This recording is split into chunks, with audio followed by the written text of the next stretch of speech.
kuko urabona yavuze ngo ngiye ngo kumusebya ibintu byinshi. Ese namusebeje hehe? Ese iyo live nayivugiye hehe?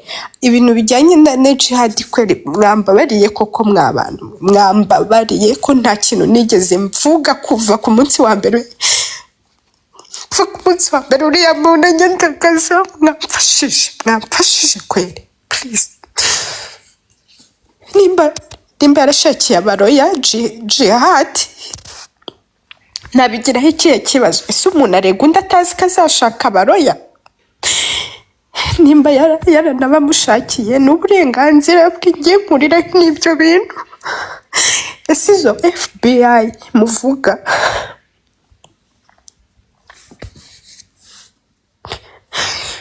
I'm very sorry,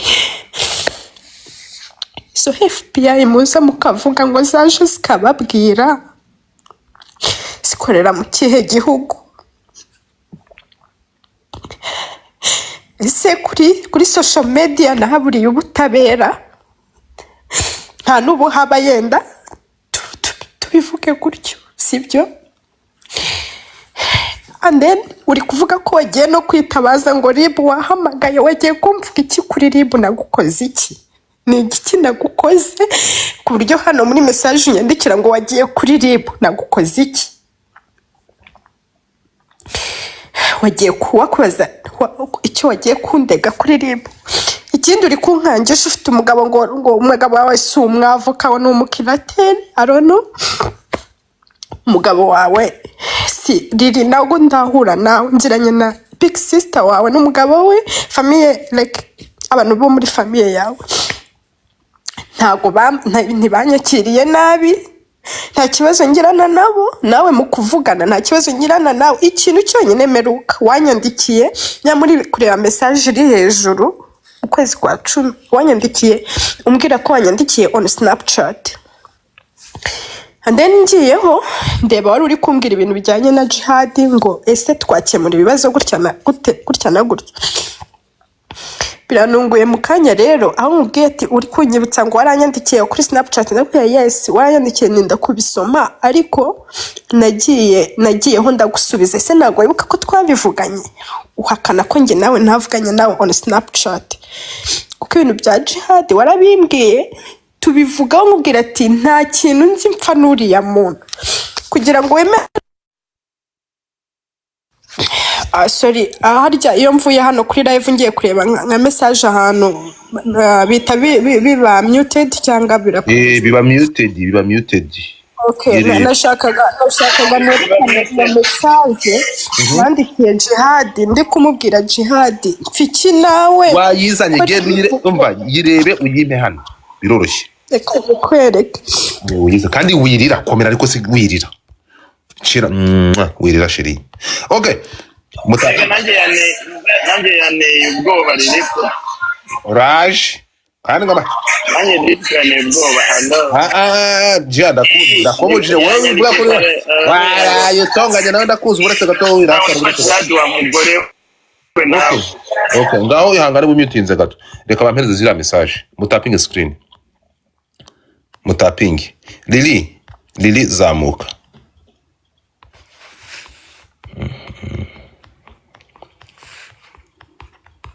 Mutapinge screen. Abantu 1900 mutapinge bro.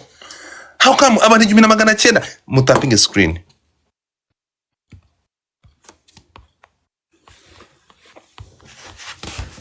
Mutapinge screen.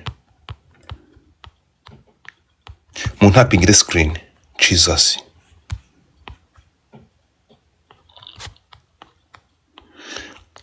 None se abantu 100 muri gushyira muri request ngo bazamure iki kiganiro mu kibareba ko iki mwaba mwihanganye gatoya please. Can you at least a bit memuretse gato? Yeah. Mwihangane. Wabyohereje? Banyarwandakazi mwihangane. Yego. Jesus. So rero ikintu nari ndi kuvuga riri mu kanya nyine twe twandikiranye, kuko ndabipostinze ntambwe ati muranshaka iki ko nabihoreye mwabantu mwe mwambabariye gukomeza mumbwira ibi. Message zawe uvuze ko uburetse gato komeza. so ndangije rero aravuga ngo yanyandikiye kuri Snapchat ngo tubivugeho ngo bya jihad ngo ndabyanga kandi nagiyeho ntinze kandi tubivuganaho ariko mbonye arabihakanye. Ikintu rero cyerekana ko ibyo bintu twabivuganye nandikiye nyuma jihad ndambwira ati jihad mfiki nawe nagukoreye iki basi ngusabye imbabazi n'inshuti zacu duhuriyeho bambaza ikintu dupfa ntiriri pupe nanana urumva izo message ndaziguhaye urabireba sinzi mburi kubibona. So rero ntago nzi ikintu rwose ngomba gukora riri rwose. Anyway nta nubwo nigeze nza hano ngo mvuge ngo natanze ikirego kandi niyo naba naragitanze nuko ubwo naba nkeneye ubutabera urumva icyo kirego niyo naba naragitanze ubwo naba nkeneye ubutabera.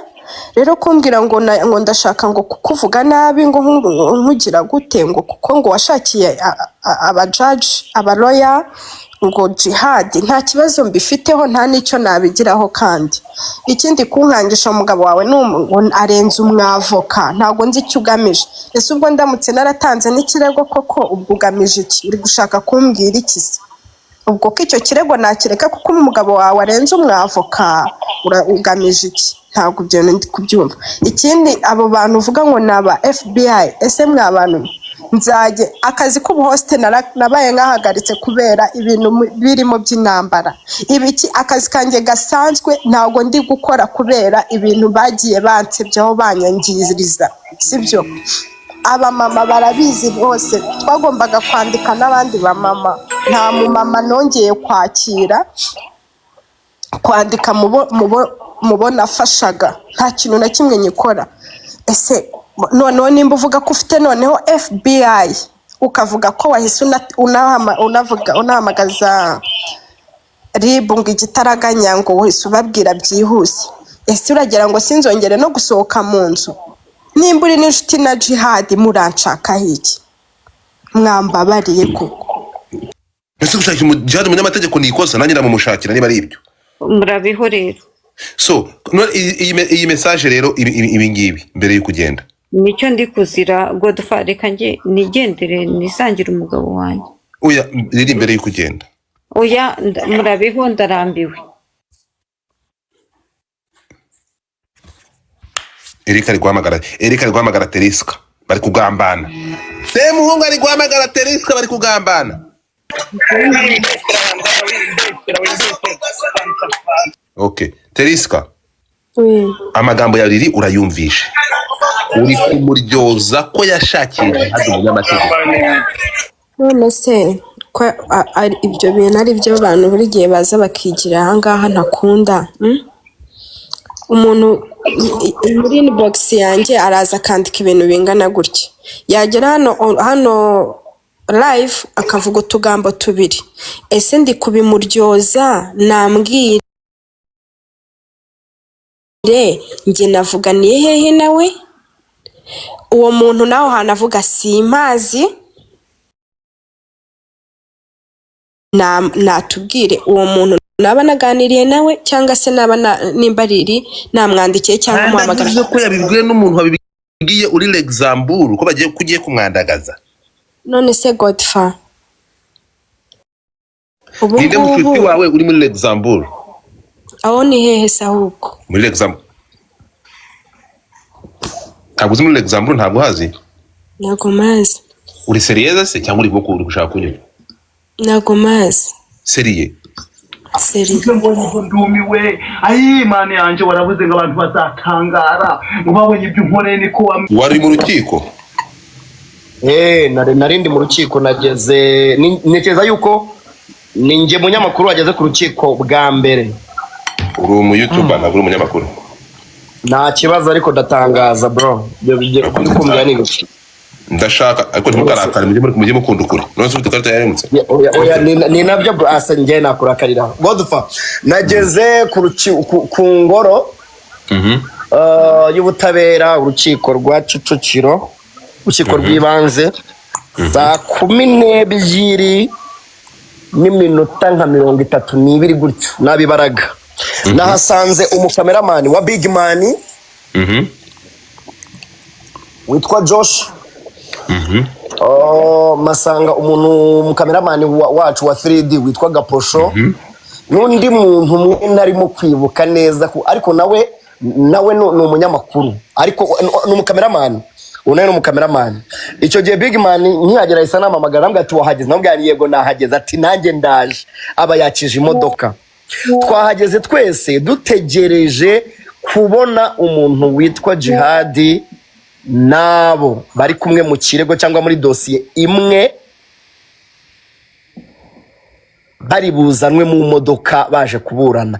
Ariko twebwe twahageze, bo bahageze deja bamaje no kubinjiza hehe aho bategerereza. Sinzi niba uri kunyumva neza. Ndakumva. Icyo gihe namanutse, umupolisi ahita azamuka arambwira ati se ko winjiye mu gipangu amasaha ataragera.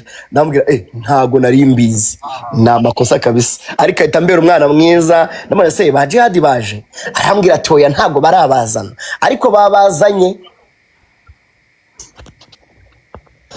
Icyo gihe nahagaze ku giti, mbona imodoka ya Pastor Claude iraje. Yaje mu modoka. Mu yandi magambo umupolisi yabesha umunyamakuru. Urumva ni ku mpamvu wenda z'umutekano, ni ku mpamvu z'uko batashaka ako kavuyo kabo bantu benshi. Abanyamakuru bagombaga kuba ari benshi, ariko nabyo ntitubitindeho. Yego. Pastor Claude yahise yinjira, yaparitse aramanuka, araza ansanga ahantu nari mpagaze mpagararanye n'umupolisi, aransuhuza arambwira ngo uremewe. Arakomeza aramanuka araharengaho. Aho ngaho Claude uyu nguyu Pastor Claude agira imodoka se cyane imwe se. komeza Dumi. Okay. Icyo gihe ikintu twari dukeneye twese kwari ukumenya niba Jihad cyangwa uzabakiro Spirian, Nayishimwe Patrick, Pazomani, Kalisa John ariwe K John bahageze. Haje imodoka ya van irimo abakekwaho cyangwa abakurikiranyweho ibyaha runaka, tugira ngo niyijemo ba Jihad. Kumbe ba Jihad bo bari bamaje kuza. Ubwo nibwo bwari burimo buracya. Amasaha urubanza rwagombaga kuba 3:00. Nahise njya gusoma kuri liste nsanga uwitwa uzabakiriho Sipiriye ari ku murongo umwe na Ishimwe Patrick, ubwo ni Pazomani, Kalisa John, Savio ndetse n'uriya Papi. Bari kumwe bigaragaza n'amasaha bari buburanire na sare bari buburaniremo. Twashatse kujya ku cyumba cy'iburanisha. Umupolisi atubwira ngo amasaha nagaragera turabarekura igihe nikigera. Ariko njyewe nari mfite amakuru yuko Jihad cyangwa uzabakiro Spiriye afite abanyamategeko babiri, ariwe uwitwa Fatikaramu, harimo n'uwitwa Bayisabe Irene. Muri stand up nakoze abantu bayirebye kuri 3D TV nabisobanuye. Nkaba nari mfite amakuru yuko uwitwa Jihad atari buburane, ari busubikisha. Ayo ni amakuru nahawe ejo 7:30 z'amanywa. Icyo gihe umupolisi yaje kugera aho ngaho araturekura, aduha uburenganzira, atubwira atari ku muntu ufite kamera. Ndetse icyo gihe umukameramani wa Big Man GB Rwanda yaje afite kamera ariko ijimije, afandagira ngo iri kwaka. Ndabyibuka arambwira ati wowe ubikamera ntabwo uri bwinjire niba iyo kamera utayijimije. Ati sawa fande. Baje kuturekura. Icyo gihe twari turi kumwe na mama wa Pazo, na mushiki wa Pazo, na murumuna wa Pazo. Basa kubi wagira ngo ni Pazo neza. Twageze mu cyumba cy'iburanisha abanyamakuru, nicara ku ntebe ya kabiri. Imbere yanjye hari yicaye Punditi afite ikayi n'ikaramu ari kwandika buri kantu kose Punditi aba yandika. Wari twegeranye? Mwari mwegeranye. Icyo gihe aba bagabo batanu cyangwa aba basore batanu bari bicaye ku ntebe imwe, iya mbere n'iya kabiri. uzaba kiriho Sipiriyani ariwe Jihadi yari yicaranye n'uwitwa Bayisabe Irene ndetse na Fatikaramu. Jihadi muri jampa ya shokora na durage y'umukara, n'udukweto tw'umweru ukuntu dufunguye. yego bimwe by'ibisabo nyine bambara muri ntuze muri karitsiye. Nihuse rero byabaye ngombwa yuko babanza kuburanisha urubanza rwari rwasubitswe, cyangwa murabyuka yuko Pazomani yari yavuze yuko atari standby kuburana. Uwitwa Kalisa John akavuga ngo njyewe ndi tayari kuburana n'ikimenyimenyi, ntago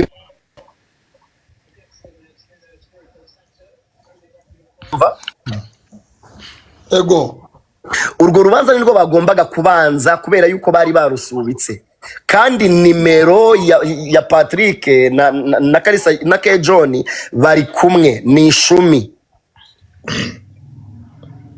babaje bati muri standby kuburana, bati yego. Barabarega, ntago ndi busubiremo umushinjacyaha ibyo yavuze. Umushinjacyaha mwiza nawe w'icyamamare, ntago ndi buvuga izina rye kuko numwe mu bastari bo mu Rwanda. Umushinjacyaha numwe mu bastari bo mu Rwanda,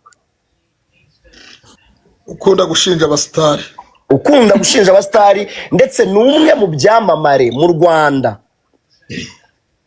Umushinjacyaha Kamara ntiwibagirwe n'ibyo umucamanza yavuze ku matelefone uwitwa Jean Paul. yego gatoya. nari kubigarukaho utwo ngutwo ni udushya twabaye mu rubanza. Yego, uwitwa Patrick niwe wabanjije kuburana n'umunyamategeko we ufite nk'amanota kuri njye. Umbwiye ngo mujajinge, nubwo atari ngombwa kumujajinga, ariko umbwiye ngo nimuha amanota bitewe n'uburyo yaburanye, namuha nka 51 n'igice ku ijana.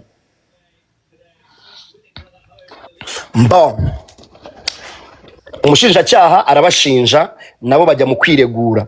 Patrick cyangwa Pazomani yireguye avuga yuko yari afatanije imeri na Yampano bagikorana. Ntago ndi bubitinde ibyo mwarabivuze, mwabisobanurira abanyarwanda inshuro nyinshi cyane. Nta munyarwanda utabizi yuko Pazomani yabanye na Yampano, bakoranye, bari bafatanyije telefone, yewe imeri access yari ayifitemo. Bivuze ngo ibintu Yampano yabikaga, yabonaga notification. Uwitwa Pazo yabonaga notification muri telefone ye. Avuga yuko ubwo bakoranaga mu kwezi kwa 4 bari baremeranije yuko bazajya bakorana, akamuha amafaranga ntamwishyure, bagatandukana mu kwezi kwa 4, ariko mu kwezi kwa 6 akaba ari bwo biba confirmed. Ari nabwo hatangiye kunuganurwa yuko haba hari video ya Yampano. Gadfa ntabwo uri kuvuga, simbizi niba uri kunkurikira. nguteza amatwi. Icyo gihe uwitwa Pazomani yisobanuye avuga ko ubwo yaramajije kubona uwitwa Yampano ameze nk'uzamwambura, kandi nta masezerano bafitanye, nta hantu yamurega kubera yuko nta masezerano y'imikoranire bafitanye, habaye conflict hagati ye na Yampano. Yampano amakuru amugeraho yuko hari video ye iri hanze. Ndibuze kubigarukaho n'uburyo ki byatangiye kunuganurwa yuko hari video ya Yampano iri hanze. Byanyuze kuri inde? Ni uwuhe muntu wa mbere werekanye ko yaba afite amashusho ya Yampano? Yabyerekanye mu buhe buryo? Sinzi niba uri kuntegera Godfather n'abandi turi kumwe. Sawa. Icyo gihe uwitwa Pazomani arabibona, ariko ngo yari yanabwiye Yampano ati hari video nabonye, ati hari video nabonye musaza, ibintu nk'ibyo ngibyo kurumva hari harimo uruntu. Ibindi reka mbisimbuke kuko ntago ndi kubyibuka, sinzi ibi bintu bisa bijya mu mutwe wanjye. Bahise bajya kuri inde? Sorry. Icyo gihe umushinjacyaha akimara kuvuga yuko binjiye muri telefone ya Yampano bagakuramo video ari puzzle, umushinjacyaha yemeye wowe ubwe ko witwa Yampano yari asangiye imeri na puzzle Ishimwe Patrick ariwe manager, ariwe wari manager we. Aravuga umushinjacyaha ngo ubwo batandukanaga Puzzle Man yasigaranye ya imeri. Madame le Presidente wiburanisha ahita muca mu ijambo, aravuga ati se ibyo ngibyo niba Yampano yari abizi ko hari umuntu ufite imeri ye muri telefone, hari urwego yabimenyesheje, yarareze se, yigeze atanga umugabo, ni iki kitwereka ko atari Yampano aya mashusho waba warabigizemo uruhare mu gusakaza? Ahantu ndi bugende nisobwa baraza kumfasha.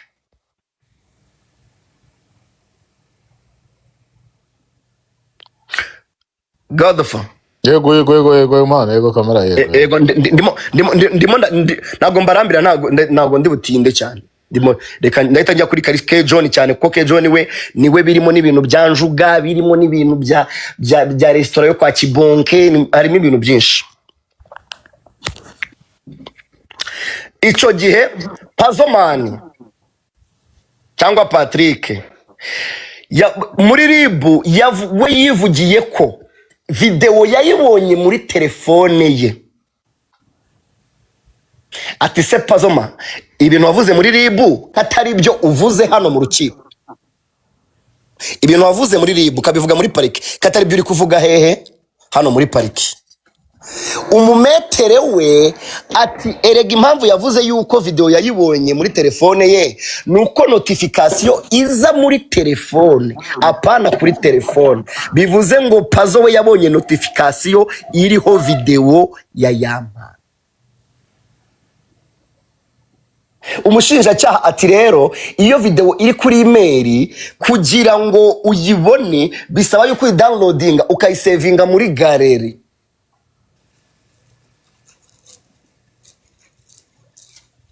Icyo gihe byabaye amahereri, berekana ingingo, berekana iki, umumetere wa Puzzle Man waragerageza arakanyakanya, yerekana ingingo rwose, bigera aho ngaho babasabira kubafunga. Urumva? Uwo muntu musohore hanze ufunge ari kukubangamira. Yego oya ntacyo babasabira iminsi 30 y'intuzi, babasabira iminsi 30 y'agateganyo. Umunyamategeko wa Patrick yavuze ko atari ngombwa ko bafunga byaga iminsi 30 y'agateganyo. Bikunyumva?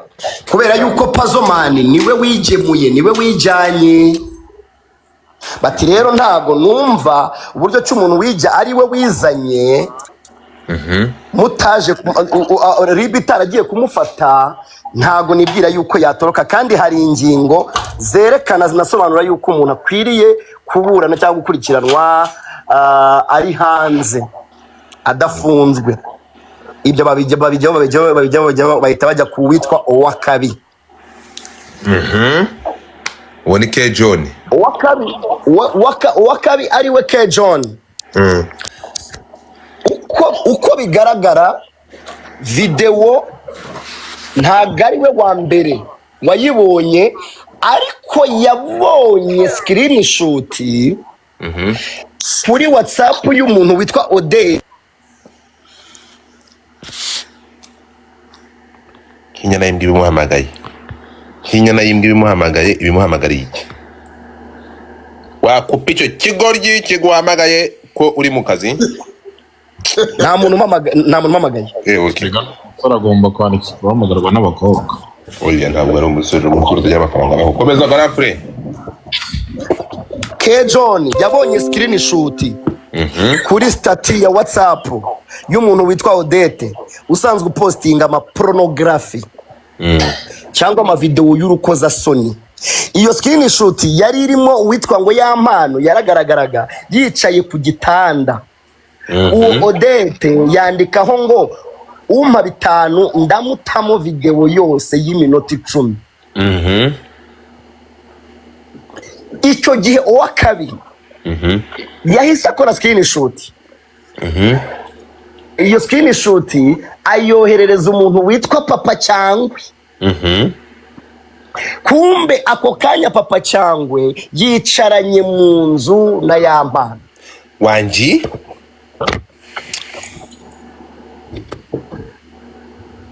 komeza inkuru. bari kumwe aramubwira ati ibi video yawe n'iki aho hantu niho hantu hambere na mbere Yampano yamenye yuko video ye iri hanze. Ibyo ngibyo igihe byabereye mise nkibagirwa kandi mukanya uvuga ngo bareka kumamagara nari kubivuga. Okay, dukomeze. Uwa kabiri yisobanura avuga ko iyo video ntabwo Odette yayimuhaye, nawe ubwe yaje kubona birimo biratrending ibintu by'amavideo. Iyo video arayishaka arayibura. Hari n'abantu bagiye bavuga mu mazina bandikiraga K John bamubwira ngo waduha iyo foto iyo video ya Yampano, akababwira ko ntayo afite. Yaje kumenya amakuru y'uko umuntu witwa Nesta Papi uri babafunganye ari ufite video ya Yampano, ari nawe wayimwoherereje. Muri ko kuyimwoherereza byari bimaje gutrendinga. Umutangabuhamya witwa Lewo Ngabo ari we Njuga. Ngabo ndagusuhuje. Yavuze ko iyo video ayibona bwa mbere yayibonye muri telefone ya Kalisa John na bari kwa Clapton Kibonke. Abantu barahazi no hantu hambere abumuceri mwiza uramaze. Tujye twamamariza abantu nta birenze mani. Komeza. Tujye twamamariza abantu nta kibazo. Ongera ko bagira n'inkoko iryoshye. Yego n'inkoko ibintu bafite ni restaurant nziza cyane. Clapton ni umwe mu bantu bafite restaurant nziza. Umuntu ukeneye kurya ajya kurya yo nta kibazo. Icyo gihe Njuga avuga yuko video bwa mbere yayiboneye muri telefone yande ya Kalisa John. Ari kuyibereka bahagararanye na puzzle. Ibintu uwitwa K John yahise avuga ati ashwi. Uwo muguhungu witwa Njuga twagiranye ibibazo bya filime, niba ngo yarayimwandikiye, niba barayikinanye, niba byaragenze gute simbizi, ngo bapfa amafaranga, ngo kandi Njuga agira inzika, ngo ubwo ni system yo kwihorera. No way. Yo kumushirishamo. Kubwe we yivugiye. Niyo magambo yavuye mu kanwa ka K John. K John. Mbibutse yuko nanone mbasubiza inyuma gatoyo. Igihe basubika kumva witwa K John yavuze ko ibyo bintu nabyazi. Umuntu ukwiriye gukurikiranwa aho ibyo byaha ari umuntu witwa Puzzleman. Ndapfuye. Bivuze ngo nukumushirishamo. Reka nsobanure kano kantu rero kuko nshobora kuba ntari impuguke cyane mu mategeko. Iyo abantu bafunganywe muri dosiye imwe barenze umwe, ubwo ni 2 cyangwa 3, babita ngo ni ishumi. Uretse gato. Iyo murimo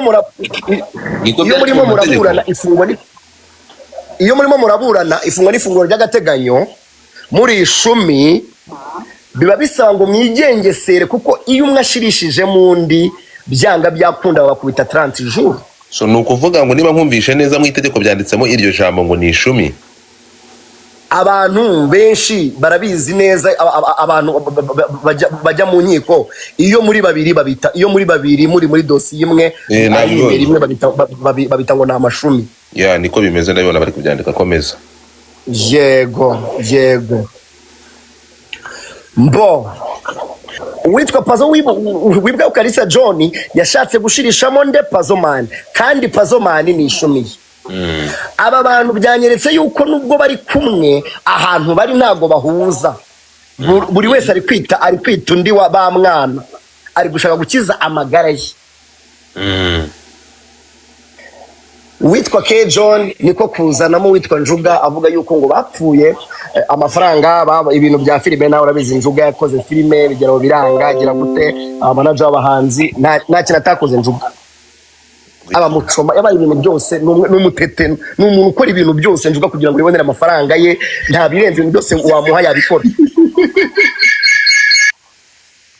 kandi ntabwo kari sawa komeza uri kunyumva njyewe siko bari kuvuga umuntu ahari kari byo byiza kari umupampe wanjye Njuga yakora kimwe cyose amafaranga yabona oya Njuga turakamarade cyane yego no gutebya kamarade wibigira Njuga ariko se Njuga agiye kubigifura ndigutebya nta bintu birebire bro uraganira mani nuko kugira ngo inkuru uryohe Njuga ari igitangaza nese Njuga iyo mvuze ngo wakora buri kimwe cyose kugira ngo ubone amafaranga okay njye nateka amandazi njyewe na garuka mu nkuru guys mufati iyi account ya Godfather iyi ngiyi nkiza muri big screen please muyifollowing iyi ni account igiye kujihostinga muyifollowing iyi ngiyi muyifollowing kabisa iyi nkiza muri big screen follow this account nigiye kujihostinga iyi ngiyo nzayivanaho so mufollowing iyi account nakiza muri big screen please abatarayifollowing komeza rero kamara uwitwa K John akimara gushyira bakimara kusoma umutangabuhamya ari we Njuga ibyo yavuze K John arabihakana muri uko kubihakana avuga yuko ari ugushaka kwihorera kwa Njuga ndetse ibyo bintu bidakwiriye guhabwa n'agaciro yongeraho akantu gakomeye cyane bamwe mu bantu batazi kuburana batazi n'uburyo cy'umuntu yitwara imbere y'urukiko mbaza ngo ni ukubera iki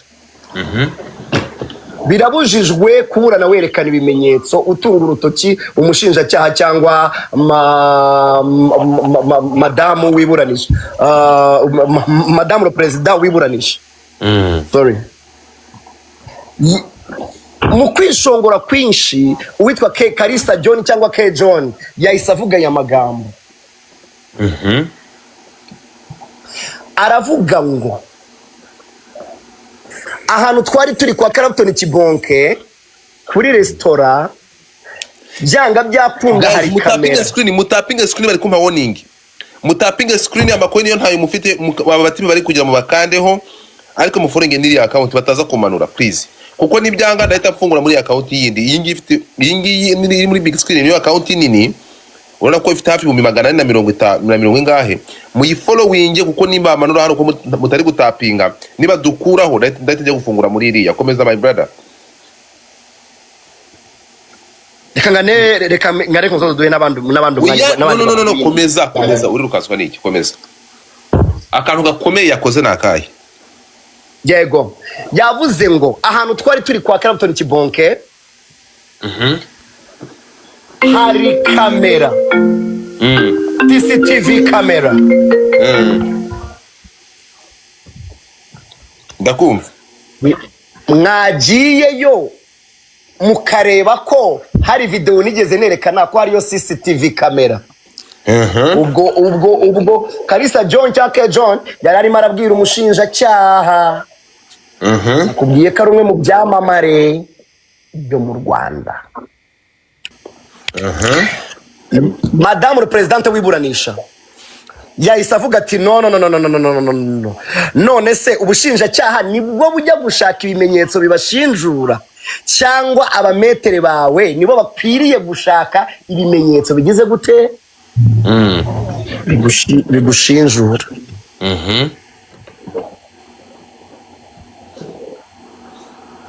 komeza K John babura ingingo iki akajya bavuga ingingo zitari zo umucamanza akaba afasha ati iyo ngingo ntabwo ari iya 97 ni iya 80 muri beshye nyine wumva sinzi byaje kurangira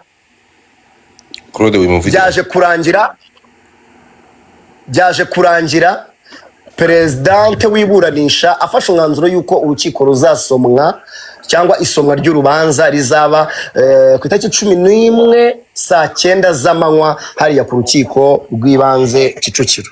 Izina Dumba ryagarutsemo rite muretse gato izina Dumba ryagarutsemo rite izina Godfather ryagarutsemo rite urakoze cyane. Uwitwa Pazomani akimara kumenya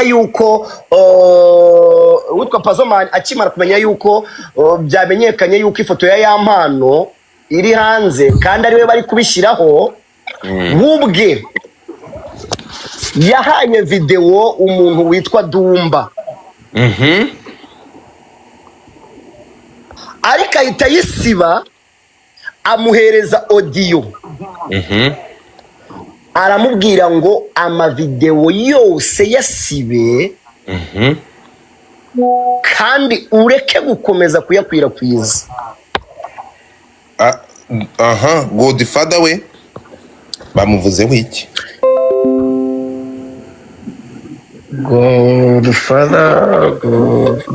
Ntago mbyibuka man, mafite ibintu byinshi mu mutwe, ntago ndi kubyibuka, ariko icyo cyo nawe mu mwandiko urimo, wowe urimo, harimo witwa Babu Rwanda wo kuri The Choice. We yatanze yatanze ubuhamya. Babu we yatanze ubuhamya kuko yego yatanze nyine yatanze ubuhamya, nagira ngo ubwire ibyamamare byari biri muri uyu mwandiko. Mwese kuvuza details za Dumba kubera ko izanyu utari kuzivuga. Ntabwo ndi kuzibuka details zawe, ninzibuka ndazivuga, winca mu ijambo ndatuma nibagirwa n'ibindi ahubwo.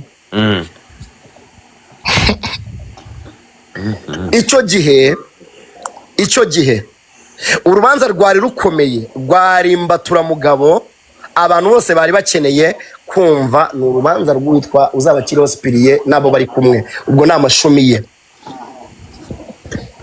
babasomera imyirondoro, ariko mbibutse ko bari baduhaye warning, nta muntu wemerewe gukoresha telefone, nta muntu wemerewe kongorerana n'undi cyangwa kuganirira mu cyumba cy'iburanisha, ndetse briefing bari baziduhaye batubwira yuko abantu bemerewe telefone ari abunganira abandi mu mategeko, ubwo niba abavoka. Bagihagurutsa Jihadi ntuze uriya bafunganywe Papi Iniesta n'uwo mutipe wundi bari kumwe, ko bari batatu. Icyo gihe nibwo uwitwa Nkundineza Jean Paul yarimo arinjira, ariko yinjiye ashobora kuba ari uko batari baduhaye amabwiriza ahari. Yinjira afite mikoro, afite na ekuteri z'umweru ziri mu gakava k'umutuku. Madamu wiburanisha ati nimwegereyo ndebe hariya neza, uriya mugabo biriya bintu afite mu ntoki ra, ati ikaturebye ibintu ufite mu ntoki, ati ni ekuteri na twa tumikoro dutoya tudupamba sinzi niba utuzi. Ariko yamuhamagaye azi ko ari nka telefone afite mu ntoki, ntabwo ari telefone yari afite, ahubwo kubera ko Jean Paul Nkundineza ntabwo yari azi amabwirizwa yatanze. Icyo gihe umukuru w'iburanisha yahise atanga itegeko, abwira umupolisi wari wambaye inyenyeri ati nimumfatire umugabo mujyane hanze murebe ibyo arimo arakora. Jean Paul Nkundineza baramufata bamujyana hanze.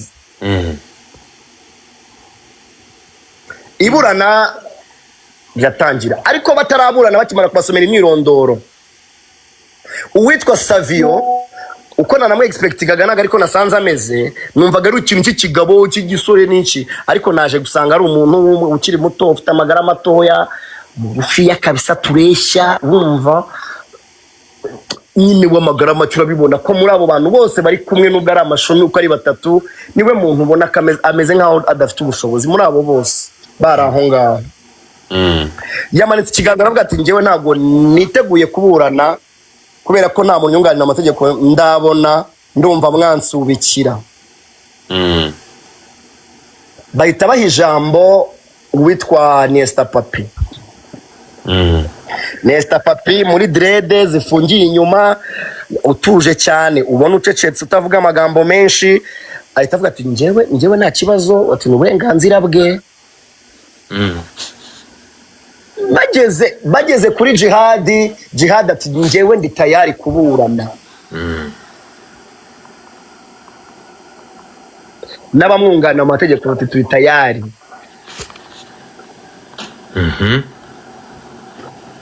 Umushinjacyaha ahita avuga, bamuha ijambo, aravuga ati kubera ko aba bantu bari muri dosiye imwe uri kunyumva Godfa mani ndi kukumva uri kunusura ntabwo uri kuva ngo uvane inkuru bro. okay sawa kubera ko aba bantu ari amashumi ntabwo dushobora kuburanya bamwe undi ngo tumwihorere bityo rero ndumva twamuha umwanya agashaka umwunganira mu mategeko urubanza rukazaba afite umwunganira mu mategeko ariko nabwo akatwereka ko afite ubushake bwo kumubona kuko yaba muri RIB ntawe yari afite no muri parike ntawe yari afite ubu rero ntabwo tubizi neza ko hari bwo agiye guhita amushaka ariko kubera inyungu cyangwa kubera icyo amategeko avuga urubanza rwasubikwa nuko urubanza rwasubikwa. uwitwa Fatikaramu yari umwunganizi mu mategeko ubwo Fata ku mavuta yaburanaga atera agatoki aravuga ati nubwo bimeze gutyo uyu musore atubwira igihe azabonera umwunganira mu mategeko kubera yuko umukiriya wacu amaze iminsi myinshi muri kasho kandi hari ibintu birimo gupfa. uwitwa Bayisabe Irene President w'iburanisha atarafata umwanzuro yahise atera agatoki umugabo w'umuhanga cyane uzi ibintu bigendanye n'amategeko.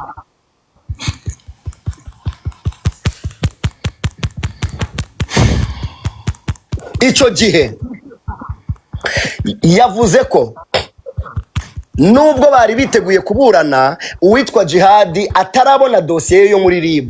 Mwibutse ko iyo utarabona dosiye yo muri RIB waburana iki?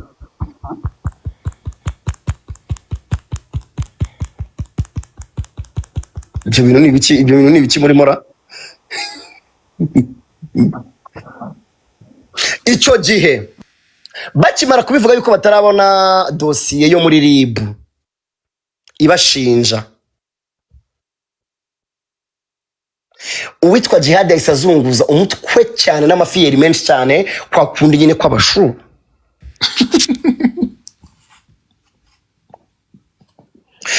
President w'iburanisha ahita avuga ngo Jihad ibyo bimenyetso uri gukora ntago byemewe. Kukuntu uri kwitwara mu cyumba cy'iburanisha ntago byemewe. Barakomeza bavuga uburyo ki muri system batarabona dosiye yabo yo muri RIB, bavuga yuko babishyize turabaha kopi nta kibazo muravano tubaye kopi. Jihad birangira ameze nk'uhawe warning gutyo.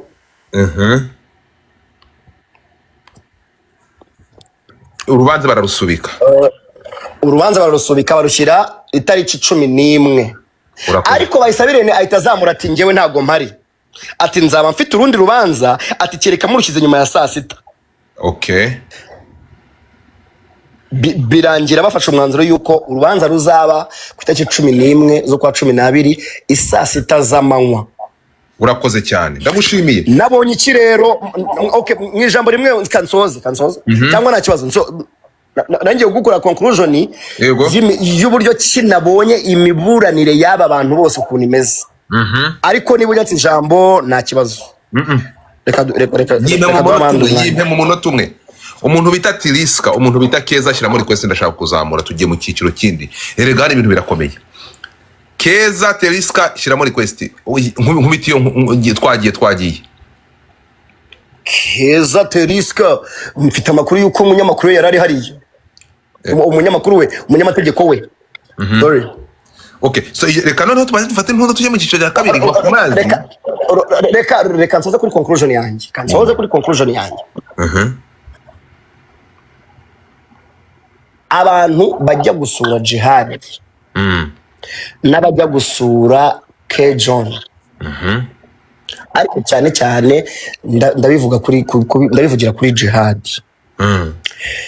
Bitubwoba ko Jihad ashobora kuzafunga umutwe nka kumwe Fata ku mavuta yafunze umutwe. Iyo urimo kuburana ifungwa n'ifunguro ry'agateganyo ndimo ndasoza nsigaranye amasegonda nka 22.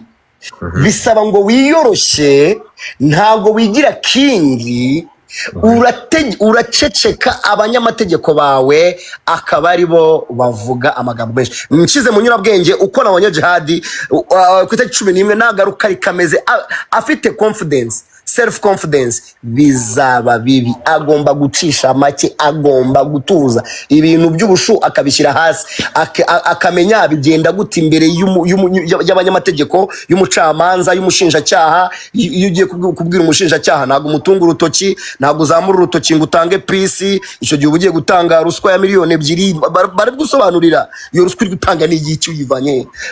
Ibyo binagomba kubyiga abanyamategeko be. Fata ikaramu na Bayisabe Irene bakamwigisha uburyo kiyitwara, kuko byagezaho Bayisabe Irene amukomanga mugira ati tuza. Bisobanuye iki rero? Abanyamategeko ba Jihad bagomba kumwigisha uburyo ki umuntu yitwara imbere y'urukiko. Wakoze cyane Godfather. Ndagushimira, wakoze cyane. Ibi narabikubwirega uzavamo umunyamakuru muzima. Wowe kurikira inama zanjye, uri umuntu ufite ukuntu bisobanura ukabitondekanya, uzi kuvuga. Ugomba gutegura uburyo bwo kuvugiramo n'igihe cyo kuvuga. Coup de chapeau, bisobanuye neza cyane. God bless you. Aha, twagiye. Umuntu bita Teriska ndagushaka hano, ibintu birakazi. Mvugira ngo ibintu